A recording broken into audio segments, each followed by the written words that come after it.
Bueno, esta implementación de lo que es el régimen o estado de excepción en el país ha traído como beneficios o como logros, principalmente entre ellos el hecho de poder tener casi 45.000 o más de 45.000 pandilleros o colaboradores fuera de las calles de nuestras ciudades y estar detenidos en los centros penales. Segundo, y quizás el logro más importante, se ha logrado detener una serie de asesinatos que en los peores momentos fueron hasta más de 50 en este día, en un día, generados por las pandillas, el accionar de los pandilleros. Hoy hay asesinatos, pero son muy pocos realmente, a lo sumo 1 o 2 a la semana. Y no precisamente pues están generados por las pandillas. Recientemente se dieron 3 muertes en un municipio de nuestro país, Zaragoza, y se hizo todo una estrategia militar para capturar prácticamente a 20 pandilleros que se habían refugiado en ese lugar. Ha traído seguridad, que es otro de los logros, tranquilidad, y quizás un logro que no puede ser muy tangible en este momento es las migraciones internas que se daban dentro de nuestro país de un lugar a otro y también las migraciones hacia otros países. Esto sin lugar a dudas va a parar mucho. La economía de nuestro país, principalmente en la microeconomía, en la de la casa, en la de la tienda, a nuevamente a resurgir aquellas personas que se dedican a poner una venta de tortillas, de pupusas, etcétera, etcétera. Cerraban porque inmediatamente les llegaba que es una extorsión, la mal llamada renta. Otro logro que yo lo veo y percibo son el hecho de que no hay reportes de personas desaparecidas. Aquí era constante y permanentemente personas que desaparecían y todas atribuidas, en su gran mayoría atribuidas a las pandillas, personas que no se han logrado todavía encontrar. Entonces todo esto son quizás para mí los logros más importantes que ha podido traer la implementación hasta por 6 meses del régimen de excepción que llevamos en este momento, 6 meses que están a punto de vencer el próximo martes y que seguramente lo vamos a prorrogar por un mes más. ¿Y me podría explicar por qué es necesario prorrogarlo para un mes más? Bueno, es necesario porque aún hoy en día siguen habiendo pandilleros en las calles o escondidos. Hay una situación, es que muchos de ellos huyeron a Guatemala, Honduras, México, y desde ahí quieren operar o están tratando de operar. Yo tengo información que incluso estaban moviendo alrededor de 30 armas largas hacia un departamento de este país, de nuestro país, desde afuera, desde México, Guatemala, para tratar de hacer un ataque fuerte a la policía. Por eso se vuelve necesario. Yo estimo que todavía fuera de las cárceles hay unos 30.000 pandilleros. Teníamos más o menos un conteo así, una cantidad que manejábamos entre 75 y 80.000. Uno se sorprende de cómo penetraron la sociedad salvadoreña. Colaboradores principalmente que se encargaban de recoger la extorsión, de darles refugio, de guardarles armas, que a primera vista usted ve las personas y no parecen que son pandilleros, pero cuando usted les descubre una parte del cuerpo, ahí tiene las letras o los números. Ellos siguen activos todavía. Entonces, quizás decir cuándo esto va a terminar, no tengo yo una fecha, pero sí tengo un número. Cuando ya no exista ningún pandillero en nuestro país, quizás será el momento de seguir aplicando el régimen de excepción. ¿Qué nos da el régimen de excepción? Principalmente se suspenden 3 garantías constitucionales. La más importante para mí es que se suspende la garantía constitucional que tiene toda persona que es detenida, que después de 3 días deba ser presentado ante la autoridad judicial. Hoy no, hoy se le da la oportunidad a la Fiscalía hasta 15 días para que pueda, porque son capturas masivas, para que pueda recolectar toda la información necesaria para ser presentada. Pero hay que hacer hincapié, el régimen de sección, a pesar de que es ley en toda la República, no es aplicable a todos los salvadoreños, sino solamente a aquellos que pertenecen a estas estructuras terroristas. Que pueden haber abusos, que pueden haber errores, que pueden haber denuncias de malos ciudadanos queriendo acusar a un vecino porque no simpatiza con él, sí ha pasado. Hay más de 1.200 personas que ya recobraron su libertad después de comprobar que no tienen vínculos algunos con los pandilleros, pero sí ha sido una herramienta muy efectiva. Ayer nada menos, por poner un ejemplo, hubo un concierto masivo en este país de una banda de México. Asisten los jóvenes, adultos, mayores, todos los que quieran. Aquí hay torneos de fútbol, de deporte, y ahí no anda la policía capturando ni deteniendo personas. O sea, el país ha seguido su vida cotidiana y normal. A quienes sí se les persigue y les cambió la vida son a los pandilleros y a sus colaboradores, que se les ubica, hoy hay una confianza en la población, en la policía, porque llama y denuncia y dice, miren, en tal parte. Ahí es donde la policía debe tener un filtro importante para no caer en el error que alguien está haciendo una denuncia de una persona inocente, y creo que lo han venido pues ellos poniendo en práctica, han venido filtrando todo este tipo de denuncias para no caer en el error de poder capturar a personas inocentes, que es una tragedia realmente que esto pase, pero en su gran mayoría los capturados son personas que pertenecen a estos grupos delincuenciales. Okay. Por su nombre.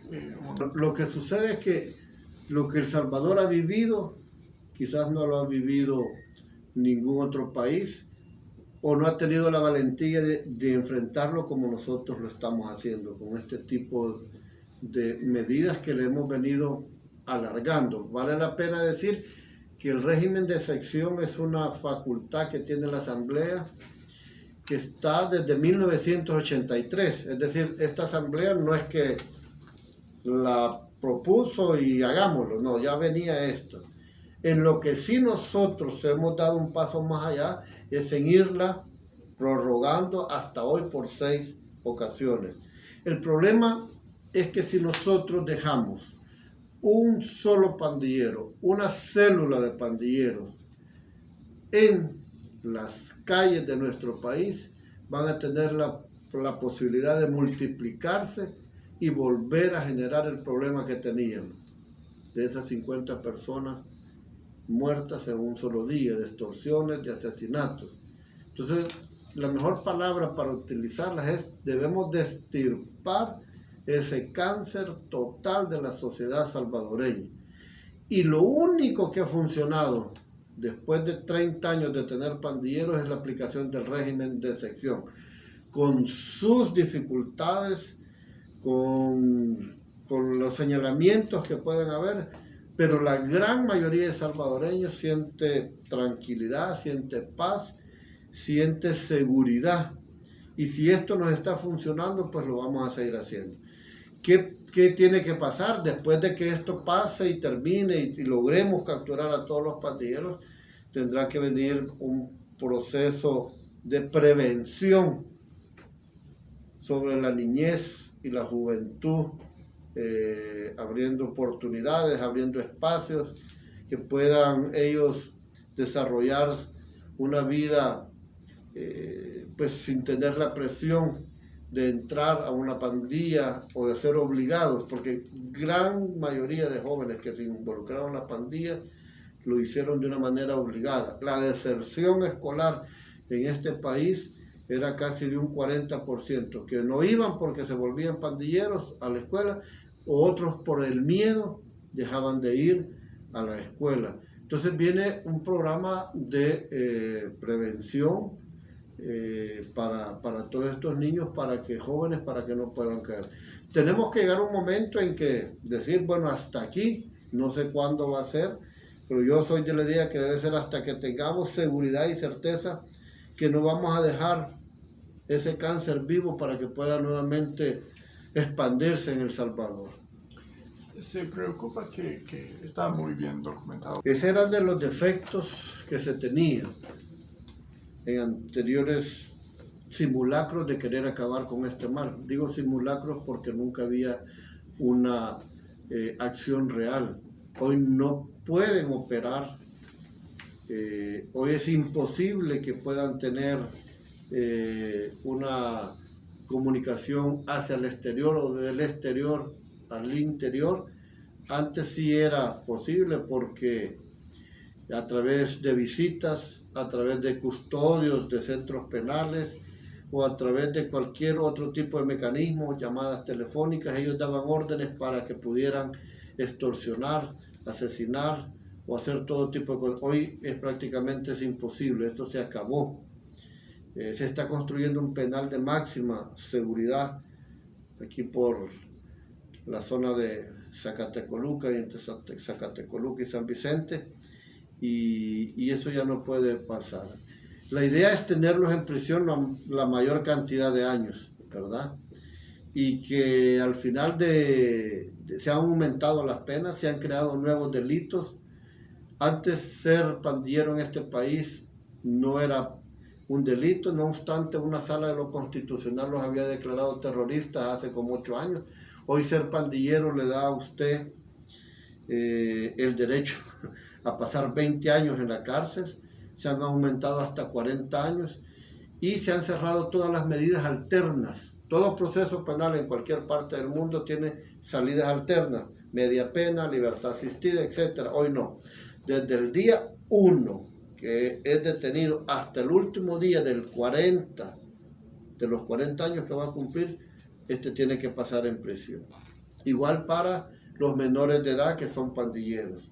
Generalmente al cumplir su mayoría de edad recobraban libertad o se les daban algunas condiciones. Hoy no, hoy todo esto se ha cerrado, porque la experiencia que hemos tenido que pagar, el luto, el llanto, el dolor que ha tenido que pagar El Salvador por todo esto, ha sido grande y ha sido el sufrimiento de mucha gente. El país antes era conocido, ¿de dónde es usted? De El Salvador, de las maras, de las pandillas. Ese era el mote que teníamos a nivel mundial, eso ha cambiado. Tenemos señalamientos, lo reconocemos, de organismos internacionales que velan por los derechos humanos. Nosotros quisiéramos que conocieran nuestra realidad antes de todo esto.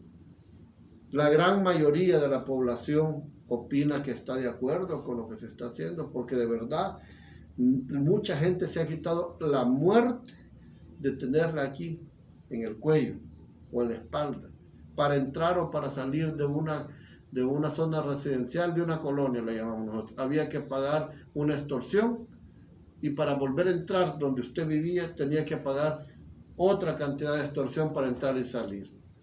Entonces era una cosa realmente que el país se nos estaba desmoronando y cayendo a pedazos en el tema de seguridad.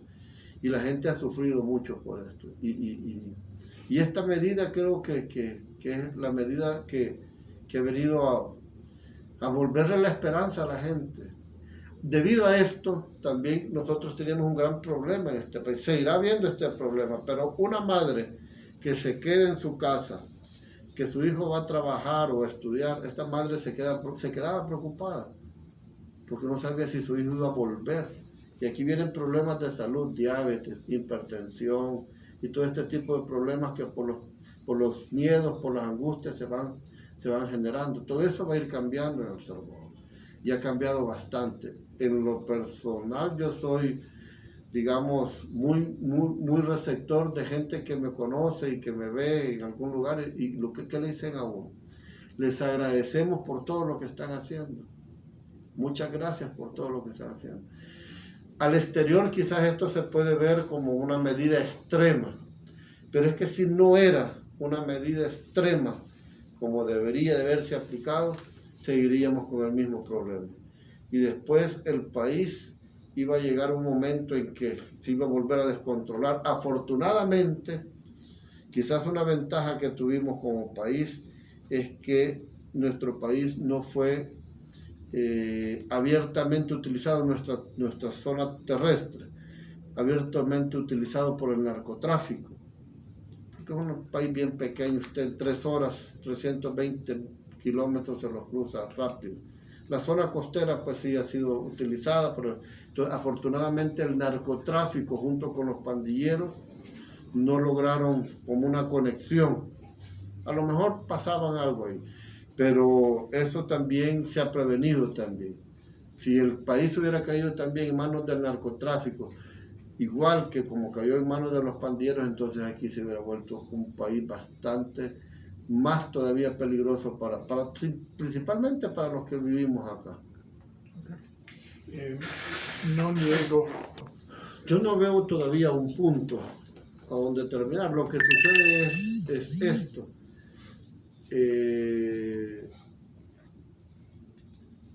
Mucha gente le cuesta reconocer de que una persona conocida, un familiar o alguien cercano estaba involucrado con las pandillas. Por supuesto que hasta el muy malo de este país puede ser, pero su mamá siempre va a decir que es una persona inocente. Yo no niego, como lo vuelvo a decir, nunca lo he negado, que pueden haber capturas que no deberían de ser. El sistema para mí ha funcionado con la liberación de más de 1.200 personas. Pero aquí hay gente que no directamente son pandilleros, pero colaboraban con ellos, guardándoles el dinero, ir a recoger la extorsión, poniendo a su nombre vehículos, autobuses, teniendo a su nombre casas, sirviendo de prestanombres, de estructuras de pandilleros. Entonces, la policía tiene un sistema bastante de investigación, vinieron acumulando bastante acumulación de investigación que se vino haciendo. Aquí era bien común escuchar que a un pandillero se le capturara y a los 3 días se le dejaba, porque no le encontraban nada, pero la policía guardaba esa información. ¿Por qué no se podía aplicar antes? Porque ser delito, no era delito ser pandillero, hoy sí. Entonces, si una persona es detenida, en su 75%, 80%, seguramente tiene un vínculo con los pandilleros. Y en base a las investigaciones, una vez capturado un pandillero, comienzan los interrogatorios. Ajá, ¿quién colaboraba? ¿Quién estaba aquí? ¿Quién era parte de la estructura? Porque no solo es el grupo activo de los pandilleros. Y comienzan ellos a fulano, mengano, sutano, y por eso vienen las capturas posteriores. Pero sí, yo no descarto que pueda haber personas inocentes todavía, pero ese temor, la gran mayoría de salvadoreños no lo tienen. Ese temor no lo tienen. Lejos de eso están agradecidos con lo que se está haciendo. Okay. Y han documentado Bueno, yo el dato exacto no lo tengo, para ser sincero, son datos que manejan no oficialmente, sino que los manejan estos grupos que